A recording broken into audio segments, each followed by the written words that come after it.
नमस्कार। मैं प्राध्यापक डॉक्टर सचिन रमेश राव चोले, हिंदी विभाग, संजीवनी महाविद्यालय चापोली। मैं प्रथम वर्ष छात्र का इस ऑनलाइन लेक्चर में मैं स्वागत करता हूं। हमने ठाकुर का कुआं यह कहानी आज देखनी है। प्रेमचंद जी की यह कहानी है। कल हमने देखा एक टोकरी भर मिट्टी, एक अत्यंत ही मार्मिक और अत्यंत मौलिक संदेश देने वाली कहानी कल हमने देखी है। तो आज ऐसे ही एक मौलिक संदेश देने वाली मुंशी प्रेमचंद जी की कहानी है ठाकुर का कुआं। जातिवाद के आधार पर यह कहानी है। हमारे समाज में जो परंपरा है, जो जाति धर्म के आधार पर जो हमारे समाज को एक दाग लगा हुआ है, इंसान मनुष्य मनुष्य को मानवता से नहीं रखता है, दूसरों पर अन्याय अत्याचार करता है, उसके साथ छुआछूत का प्रकार रहता है, उस पर आधारित जो हमारी यह कहानी है। तो सबसे पहले हम प्रेमचंद जी का परिचय देखते हैं। प्रेमचंद जी यह धनपत राय श्रीवास्तव 13 जुलाई 1880 को उनका जन्म हुआ और 8 अक्टूबर 1836 को उनकी मृत्यु हुई थी। जो प्रेमचंद जी नाम से जाने जाते हैं उनको प्रोनाउंस किया जाता है राय। धनपत राय श्रीवास्तव इनका असली नाम है। वो हिंदी और उर्दू के सर्वाधिक लोकप्रिय उपन्यासकार, कहानीकार एवं विचारक थे। उन्होंने सेवा सदन, प्रेम श्रम, भूमि, रंगभूमि, निर्मला, गबन, कर्मभूमि, गोदान आदि लगभग 1.5 दर्जन उपन्यास तथा कफन, पूस की रात, पंच परमेश्वर, बड़े घर की बेटी, बूढ़ी काकी, दो बैल की कथा आदि 300 से अधिक कहानियां इन्होंने लिखी है। 300 से अधिक कहानियां उन्होंने लिखी है।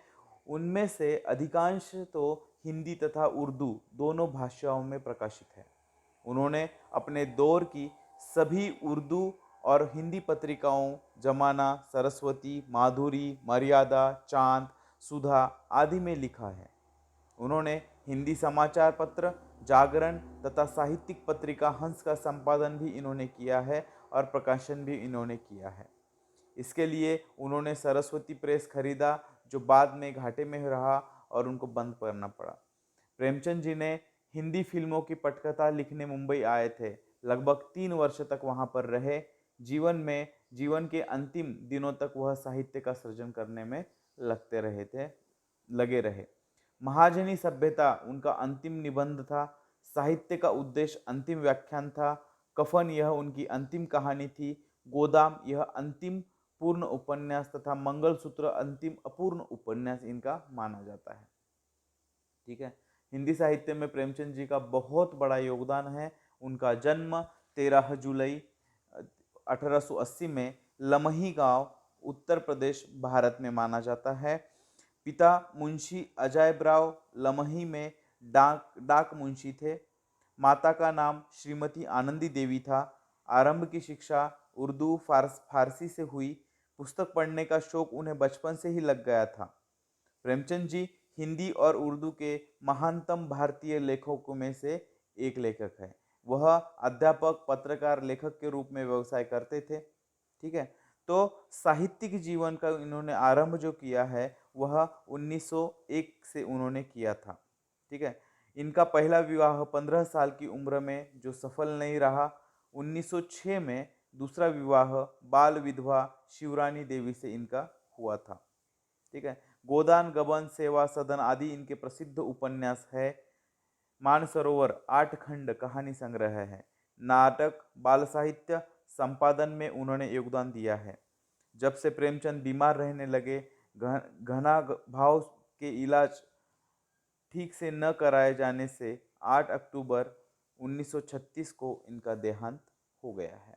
तो इन मुंशी प्रेमचंद जी की कहानी आज हम देखने वाले हैं, ठाकुर का कुआं। यह जो कहानी है, मुंशी प्रेमचंद हिंदी साहित्य जगत में कथा सम्राट के नाम से जाने जाते हैं। कथा सम्राट के नाम से जाने जाते हैं। प्रेमचंद के साहित्य में स्वतंत्र पूर्ण भारत की छवि का चित्रण पूर्ण रूप से हमें मिलता है। भारतीय समाज रचना वर्ण व्यवस्था पर आधारित थी। हमारी जो भारतीय समाज व्यवस्था है वह वर्ण व्यवस्था के आधार पर आधारित थी। जिसमें कर्म की श्रेष्ठता के बजाय जन्म की श्रेष्ठता को महत्व था। आज भी हमारे समय में वही है। हमारे इसमें कर्म नहीं देखे जाते हैं। हमने कर्म के आधार पर व्यक्ति की पहचान नहीं होती है, वो कौन से कुल में जन्मा है, सुवर्ण है या नीच जाति का है, निम्न जाति का है, इसके वह गरीब है, श्रीमंत है, इसके आधार पर हमारे समाज में लोगों की पहचान की जाती है, महत्व श्रेष्ठता दी जाती है। इसी कारण समाज में ऊंच नीच की भावना का बोलबाला था।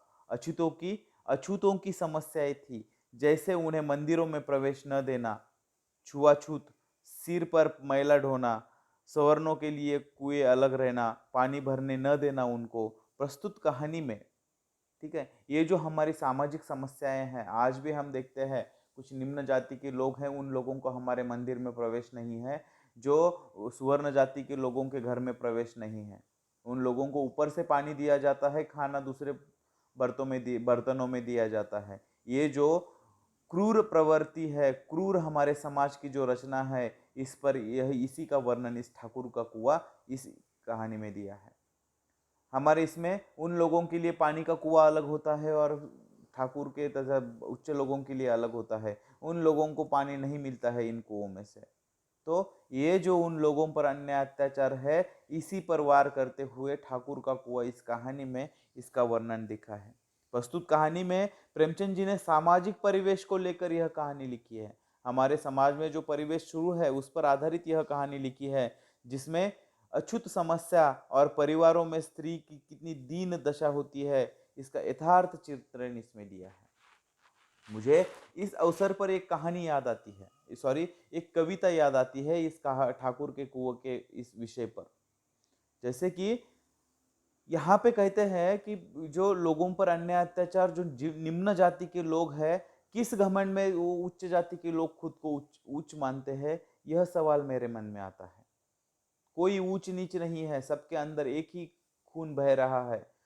सिर्फ वर्ण भेद से या इन लोगों ने अपने स्वार्थ के लिए जो जाति धर्म बनाया है, उसके लिए तो हम किसी पर अन्याय अत्याचार नहीं कर सकते हैं। यह मानव निर्मित है। भगवान सबके लिए एक ही रूप भगवान ने दिया है। तो यह जो जाति व्यवस्था है, जो दलितों की संवेदना है, जो निम्न जाति की संवेदना है, उस पर एक कवि कहता है, हिराकत से पूछा उसने मेरा नाम, हिराकत से पूछा उसने मेरा नाम, मेरी जाति, गड़ गया ना मैं, गड़ गया ना मैं जमीन में अपराध के भाव से। हिराकत से पूछा उसने मेरा नाम, मेरी जाति, गड़ गया ना मैं जमीन में अपराध की भाव से। एक दिन साहस करके मैंने भी पूछा, क्या है तुम्हारा नाम, क्या है तुम्हारी जाति। एक दिन साहस करके मैंने भी पूछा, क्या है तुम्हारा नाम, क्या है तुम्हारी जाति। तो गर्व से उसने कहा, मैं जन्मा हूं ब्रह्मा के मुख से, मैं सवर्ण हूं। कवि कहते हैं, ताजुब है, मुझे ताजुब है, मनुष्य का जन्म तो मां की गर्भ से होता है, तो आप कैसे जन्मे ब्रह्मा के मुख से। हाँ, इन लोगों की धारणा है, वो जो ब्राह्मण तथा जो उच्च जाति के लोग हैं, वो कहते हैं कि हमने जन्म ब्रह्म के मुख से लिया है, इसलिए हम सवर्ण हैं। अरे, हम विज्ञान के जग में पढ़ रहे हैं, 21वीं सदी है, और ब्रह्म के मुख से कौन कैसे जन्म ले सकता है। माँ की कोख से ही हर कोई जन्म लेता है ना। तो इसके इस तरह से दलितों की संवेदना हमें इस कविता से मिलती है। तो हमारे इस ठाकुर का कुआं इस कहानी का विषय है, यही है, जो अछूत की समस्या और स्त्रियों की जो दीन अवस्था होती है, इसका यथार्थ चित्रण इस कहानी में किया गया है। बहुत ही मार्मिक वर्णन इसमें मिलता है। एक बस पानी पीने के लिए, उसके पति को पानी पीने के लिए उसको कितने कितने प्रकार के प्रसंगों को सामना करना पड़ता है, इसका वर्णन इस कहानी में दिया है। और हमारे समाज की यह सद्य स्थिति है। आजकल समाज में यही घटित हो रहा है, गरीबों पर अन्याय अत्याचार होते हैं। बहुत सारे लोग ऐसे हैं, ऐसा बना हुआ है कि जो सवर्ण लोग हैं उनकी सेवा करने के लिए और उनके घर नौकर चाकर रहने के लिए ही उन जातियों के लोगों का जन्म हुआ है, ऐसी लोगों की धारणा है। मगर मैं कहता हूं कि ये गलत है, ये गलत है। ऐसा कोई भी मानना नहीं है, ऐसा कोई भी विचार नहीं है। तो इस तरह से इस कहानी में हमें छुआछूत, अछूत समस्या, परिवारों में स्त्री की जो दीन दशा का यथार्थ चित्रण इस कहानी में देखने को मिलता है। तो इस कहानी की शुरुआत हम अगले लेक्चर में पढ़ने को शुरू करते हैं। धन्यवाद।